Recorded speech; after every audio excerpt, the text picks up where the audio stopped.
नाश्त्याला असं थालीपीठ खाल्लं ना 2 तास तरी भूक लागणार नाही, कारण यामध्ये भरपूर कॅल्शियम, प्रोटीन, फायबर्स आहेत. 1 ते 2 महिने हे पीठ आरामशीर टिकतं. ह्यामध्ये आपण वेगवेगळे कडधान्य घातलेले आहेत. तर आज आपण बघणार आहोत भाजणीचे थालीपीठ. तर व्हिडिओ संपूर्ण बघा. चला तर रेसिपीला सुरुवात करूया. नमस्कार, मी ज्योतिष किचनमध्ये सर्वांचं खूप खूप स्वागत आहे. थालीपीठ बनवण्याकरिता साहित्य बघूया. मी ते राशनचा अर्धा किलो इतका तांदूळ घेतलेला आहे. 2 चमचे इतके जिरे घेतलेले आहे. अर्धी वाटी धनी घेतलेले आहे.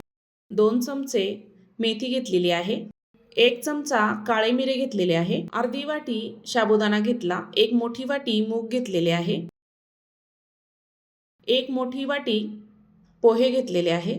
1 वाटी मसूर डाळ घेतलेली आहे. 1 वाटी हरभरे घेतलेले आहे. सोयाबीन मी अर्धी वाटी घेतलेली आहे.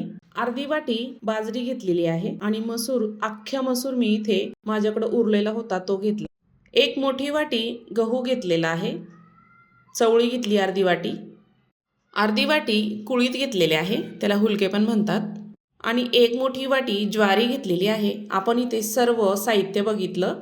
सर्वात आधी आपल्याला तांदूळ भाजून घ्यायचा आहे. मी गॅसवर कढाई ठेवली आणि सर्व तांदूळ आपण कढाईमध्ये टाकून घेणार आहोत आणि छान मध्यम ते हाय आचेवर आपल्याला तांदूळ छान भाजून घ्यायचा आहे, खरपूस असा. हे असे थालीपीठ खूप छान लागतात. तुम्ही इथं तांदूळ 1 किलो घेतला तरीही चालतो. आपल्या जे घरामध्ये थोडं थोडं डाळी किंवा कडधान्य असतं ते त्यामध्ये वापरलं ना मस्त असं प्रोटीनयुक्त थालीपीठ तयार होतं.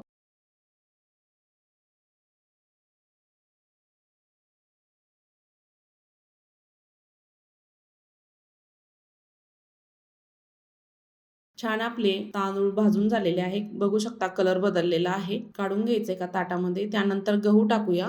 ज्वारी टाकून घ्यायची. दोन्ही आपण एकत्र भाजून घेणार आहोत. इथे फुल गॅस केला तरीही चालतो आणि छान तडतडीपर्यंत आपल्याला दोन्हीही भाजून घ्यायचं आहे. इथे तुम्ही 1.5 वाटी बाजरी टाकली तरीही चालते. मी इथे 1 वाटी टाकलेली आहे. छान भाजलेला आहे. एका ताटामध्ये काढून घेऊया. त्यानंतर मूग टाकणार आहोत. सोयाबीन टाकायचे आहेत. चवळी टाकून घ्यायची आहे आणि हरभरे पण टाकून घेऊया. काळा चणा घेतलेला आहे मी इथे आणि गॅस आपल्याला फुलच ठेवायचा आहे. छान असं भाजून घ्यायचं. सेपरेट भाजण्यापेक्षा एकत्र करून भाजलं ना लवकर भाजल्या जातं.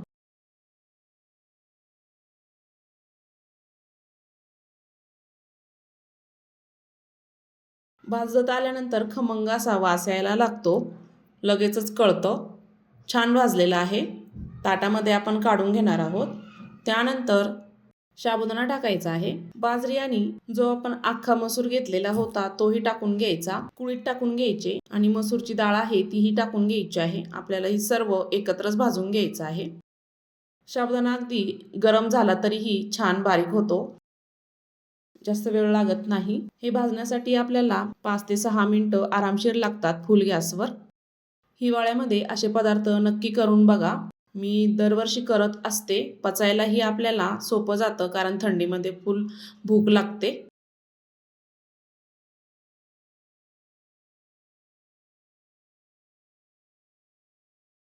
छान भाजलेला आहे. आपण एका ताटामध्ये काढून घेऊया. त्यानंतर पोहे भाजायचे आहे. पोहे मी इथे पातळच घेतलेले आहे. तुम्ही जे जाड पोहे असतात तेही घेतले तरीही चालतं. छान भाजून घ्यायचं आहे कुरकुरीत होईपर्यंत. पोहे भाजण्यासाठी आपल्याला जास्त वेळ लागत नाही. 2 मिनिटामध्ये पोहे छान भाजून होतात. गॅस आपल्याला फुल ठेवला तरीही चालतो. पोहे बघू शकता आत्ताच कुरकुरीत दिसायला लागले आहेत.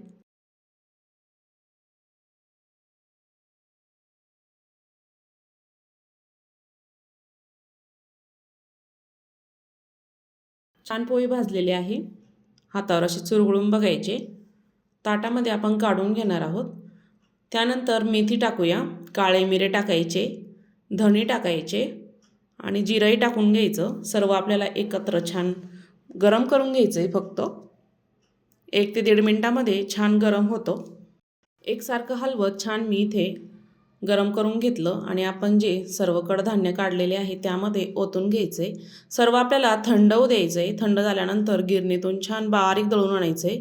एवढ्या साहित्यामध्ये कमीत कमी 2 ते 2.5 किलो इतकं भाजणीचं पीठ तयार होतं. मी आता थंड करून गिरणीमधून दळून आणणार आहे. सर्व एकत्र करून घ्यायचं. त्यामध्ये तुम्ही कडधान्य कमी जास्त करू शकता. मी ते गिरणीतून दळून आणलं, छान असं बारीक दळून आणलेलं आहे. संपूर्ण एवढ्या साहित्यामध्ये 2.5 किलो इतकं पीठ भरलेलं आहे. हे थालीपीठ एकदा दळून आणलं ना तर आपल्याला नाश्त्यासाठी सोपं पडतं. लगेच थालीपीठ तयार होतात. आपण थालीपीठ करायला घेऊया. मी ताट घेतलेलं आहे, त्यामध्ये आपल्याला जे थालीपीठ करायचे आहे मी मध्ये 3 ट्या पिठलेलं आहे. लसूण आणि मिरचीचा ठेचा टाकला, 2 चमचे तीळ घ्यायचे आहे. ज्या तीळ टाकली तरीही चालते. बारीक चिरलेला आपण ह्यामध्ये कांदा टाकूया. इथे 2 मध्यम साईजचे कांदे बारीक चिरून घेतलेले आहे. त्याला अर्धा टाकला. 1 टोमॅटो बारीक चिरलेला टाकलेला आहे. थोडीशी हळद टाकायची. लाल मिरची पावडर टाका किंवा थोडी कमी टाकली तरीही चालतं, कारण ह्यामध्ये आपण मिरे पण टाकलेले आहेत. कोथिंबीर टाकायची, चवीपुरतं मीठ टाकायचं आणि छान मिक्स करून घ्यायचं आहे. लाल मिरची पावडर टाका किंवा नाही टाकली तरीही चालते. छान मिक्स करून घ्यायचं आहे आणि आपल्याला हे थालीपीठाचं पीठ छान भिजून घ्यायचं आहे.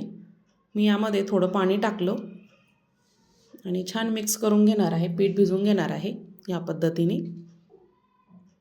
यामध्ये आपण तांदूळ वापरलेले आहेत. मस्त कुरकुरीत थालीपीठ तयार होतात.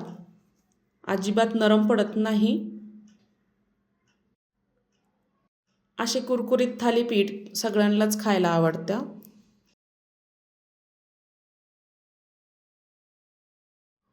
मी इथे थोडं थोडं करून पाणी टाकून पीठ आपलं छान भिजून घेतलेलं आहे.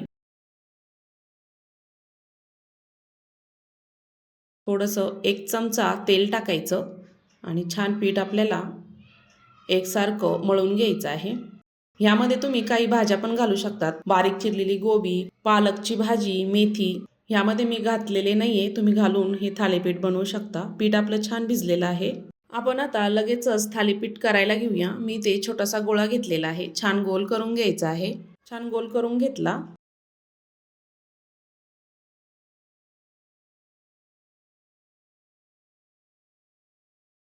पोळपाटावर मी इथे कॉटनचा एक रुमाल घेतला, ओला करून घेतला आणि त्यावर थोडंसं पाणी शिपडायचं आणि तो तयार करून घेतलेला गोळा त्यावर छान थापून घ्यायचा आहे. मस्त असे थालीपीठ थापून घ्यायचे. पतले पतले असे थापायचे, म्हणजे छान कुरकुरीत होतात. या पद्धतीने हाताला पाणी लावायचं, म्हणजे हाताला चिटकत नाही. कडा चिरल्या तरी काही हरकत नाही.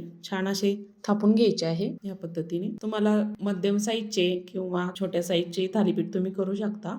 मधोमध छान थापून घ्यायचं आणि कढाई छान त्याच्या उरलेल्या आहेत त्याही करून घ्यायच्या. होल करून घेऊया चारही बाजूने, म्हणजे आपल्याला तेल सोडायचं असतं. छान तेल सोडलं जातं.